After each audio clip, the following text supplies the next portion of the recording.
नमस्कार, आप देख रहे हैं जनबोल न्यूज़ और मैं रवि। आज हम आपको एक ऐसी घटना के बारे में बताएंगे, सुनाएंगे, दिखाएंगे।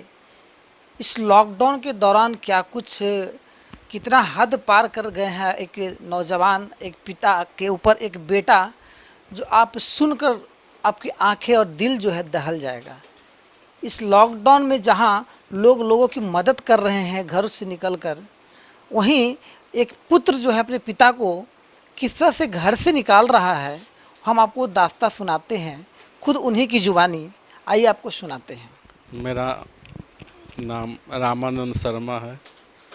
हमारे फादर स्वर्गीय गौरी शंकर शर्मा थे।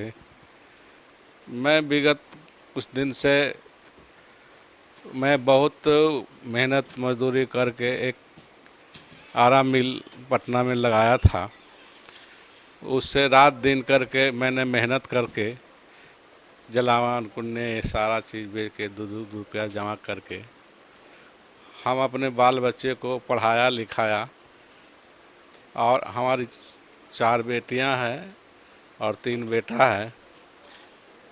3 बेटी का हमने शादी किया और दो तीनों लड़का का भी शादी हो गया। हमारी पत्नी शुगर पेशेंट थी, जिसका इलाज मैंने पटना में कराया, लेकिन कराते कराते डिजीज बढ़ गया। तो हमने दिल्ली जा कर के मैक्स में दिखाया, उसके बाद फिर मेदांता में दिखाया। दवा खाते खाते बहुत दिन हो गया, उस पर उनको किडनी का प्रॉब्लम हो गया। तो डॉक्टर ने बोला था कि इसे या तो ट्रांसप्लांट कराइए। तो कुछ लोग का कहना था कि ट्रांसप्लांट कराएंगे तो सक्सेस होगा न भी होगा, जो इसका माने कि डायलिसिस से संभव है, कुछ उन्हें अच्छा हो सकती है। तो हमने डायलिसिस रूबन हॉस्पिटल में करा रहे थे विगत 2 साल 1 साल से। इस क्रम में उनका हफ्ता में 2 दिन डायलिसिस चल रहा था। लास्ट में डायलिसिस के क्रम में इनका शरीर दिन प्रतिदिन कमज़ोर होते चला गया। हमने रात में भी उठ करके उनको सेवा, बाथरूम जाना, ये सारा काम किए। लेकिन 28 अक्टूबर 18 को रूबन हॉस्पिटल में इनका डायलिसिस हो रहा था। इसी दरमियान उनको हार्ट अटैक से मृत्यु होने के बाद इनका अच्छा से हम लोग मिलजुल के दाह संस्कार का क्रम क्रिया जो होता है किए। कुछ दिन रहने के बाद हमारे 3 लड़का थे, ये हमें कुछ कष्ट देना शुरू किए। टाइम पर न खाना दें न कुछ दें। चूँकि वाइफ रहती थी तो बोलती थी कि आया खाना दो, पानी दो। उसके बाद इन लोग कुछ देने नहीं लगा। इस पर कुछ बातें बढ़ी तो बोले लड़का कि आपका तो कुछ है नहीं, जब तक माँ जिंदा थी तब तक माँ का था, और आपका कुछ नहीं है। आप बेकार बोलते हैं। जो भी चीज़ें हैं हमको नाम पर, तीनों भाई के नाम पर लिख दीजिए। तो हम बोले कि अभी तीनों को क्यों लिखेंगे, मेरा तो अभी बेटी है, एक का शादी करना भी बाकी है, तो अभी तो समय है और हम अभी जिंदा हैं। लास्ट में तो संपत्ति तुम्हारा ही होगा। इस पर भी उन लोग को संतुष्टि नहीं हुआ, तो हमें खाना वाना बंद कर दिया। बोला कि नहीं खाना दो। तो हमने कुछ दिन बेटी के यहाँ रहे। वहाँ कुछ दिन रहने के बाद मन ये हो गया। उसके बाद फिर अपने एक दोस्त थे, उनके यहाँ रहने लगे। हम भी शुगर पेशेंट आदमी हैं और हमारा भी इलाज चल रहा था। हमारा भी बिजनेस था, मेरा 100 मिल का प्लाई वलाई वगैरह सब का। तो लड़का लोग अपना बैठ गए और उस बिजनेस से हमें कुछ पैसा देने से इनकार किए। हमने कहा कि ठीक है, ये बिजनेस तुम लोग करो, आगे बढ़ो, और हमें जो मकान का बनाए उसका कर किराया मिलता है तो उससे हमको लेने दो। उससे हम अपना भी इलाज भी कराएंगे और भी तरह का कुछ काम करेंगे। विगत साल हमने वार्ड काउंसलर का भी चुनाव लिया था। उसमें विगत 18 वोट से हमारी हार हो गई। तो उसका भी हमें केस चल रहा है, उसमें भी हमारा खर्च है। तो बोले कि सब मिला जुला के अपनी दवा करेंगे। तो उस पर भी उन लोगों को इतराज़ हुआ। उन लोगों ने कि नहीं, आपका कुछ नहीं है, आपको कुछ नहीं लेने देंगे, आपको जहाँ जाना जाइए। आप में क्या रह गया है, माँ चली गई तो आप भी चल जाइए। तो हम बाहर चले गए, गांव छोड़ के, माने घर छोड़ के। क्योंकि न टाइम पर खाना दें न पानी दें, और तरह तरह की बात हमें बताने शुरू कर दिए। और एक छोटा लड़का है जिसका नाम राकेश कुमार है, उसका तो पहले से ही उसका इतना सर्किल खराब है कि दारू पीना, इधर जाना उधर जाना। उसने पैसा माँ थी तो उसको देते रहती थी, हमसे मांगना शुरू किया।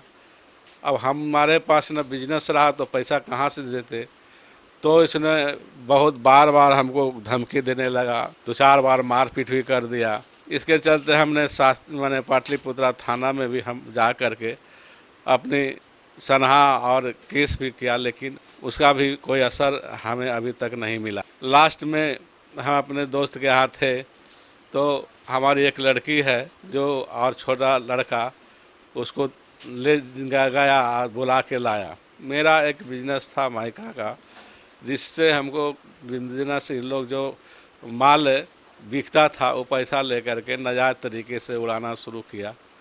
तो हमने उस बिज़नेस को जब देखा कि लॉस जा रहा, हमने बिज़नेस कर दिया, बिज़नेस बंद कर दिया। और बिज़नेस जो पैसा आने वाला था वो पैसा आया।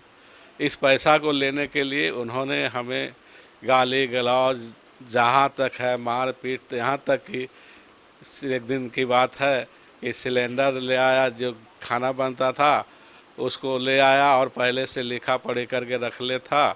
और उसने कन पट्टी पर छोटा लड़का जो है जिसका नाम राकेश है, उन्होंने भिड़ा दिया।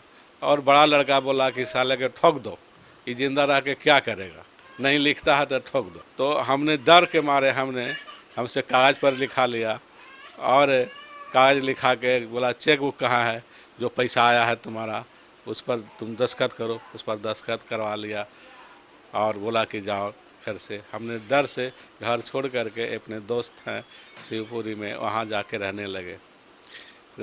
उसके बाद फिर आया एक बार कि पैसा क्यों नहीं मिला। फिर हमको बोला कि चलिए अब कोई दिक्कत नहीं होगा, बुला के ले गया। इस पर हमारे पास कुछ पैसा था जो कि हमने बोला कि नहीं, इसको कोई रोज़गार नहीं है, ये बढ़िया से करेगा, आपको सताएगा नहीं। जो कुछ पैसा दे दी तो हम 5 लाख रुपया मेरा अकाउंट में था उसको दे दिया। बड़ा लड़का को भी बोला कि तुम पैसा आया है तो क्या कीजिएगा, तो हमारा बेटा बेटी को दिक्कत होता है पढ़ाई लिखाई में, जो आप दे दीजिए। तो हम उसको भी 6 लाख रुपया दे दिया। और भिन्न भिन्न नाम से हमसे चेक ले करके उन्होंने पैसा ले लिया। लेने के बाद फिर बोला कि आप का कौन ठीक है, कब जिंदा रहिएगा, कब मर जाइएगा। हम बोला कि जब जिंदा है तब तक, और मरने के बाद भी तुम्हारा ही होगा। इस बीच में हमने एक बात बोल दिया था कि जो भी संपत्ति है, तो हमारे भी एक बेटी है, कमज़ोर है, गरीब है, उसको हम देना चाहते हैं, क्योंकि वो भी तो मेरा संतान है। तो इस पर उन्होंने सोच लिया कि ये तो बेटी को भी संपत्ति देंगे। तो इन्होंने बहुत हमको टॉर्चर किया, मारपीट किया। हम बीमार हैं, हमारी बीमार से हमारी दोनों किडनी के ऊपर भी असर आ गया है, हमारे पैर में भी सूजन है, न हमें टाइम से दवा खाने के लिए पैसा मिलता है, न किराया लेने देता है। और बार बार हमको गाली गलौज करता है, यहाँ तक कि मारपीट भी करता है। बोलता है कि थाना गया तो क्या हुआ, पुलिस हमको क्या कर लेगा, जाइए जहाँ जाना है जाइए। हमने अब किसी तरह से अपना ये कोरोना जो हो गया, इस कोरोना में हमको घर से निकाल दिया है। हम दर में कहाँ खाएंगे, कहाँ सोएंगे, हमारी लाइफ कब तक रहेगी, इसकी कोई गारंटी नहीं है। हमको कहीं गए आज तक कहीं न्याय नहीं मिल रहा है। हमारा ज़िंदगी का कुछ क्षण लगता है कि बाकी है और हमारा मौत निश्चित है, क्योंकि मेरा कहीं इंसाफ नहीं मिल रहा है। हम क्या करें, इस कोरोना में भी हमारा कहीं से कोई सहारा नहीं है, जबकि सरकार करे कि घर में कोरोना है, घर में रहिए, बाहर नहीं जाइए। हम कहाँ जाएं, मेरे लिए कोई रास्ता नहीं है, इंसाफ चाहिए। अभी आपने सुना कि एक पुत्र जो कुपुत्र हो जाता है तो पिता के साथ क्या कुछ कष्ट होता है।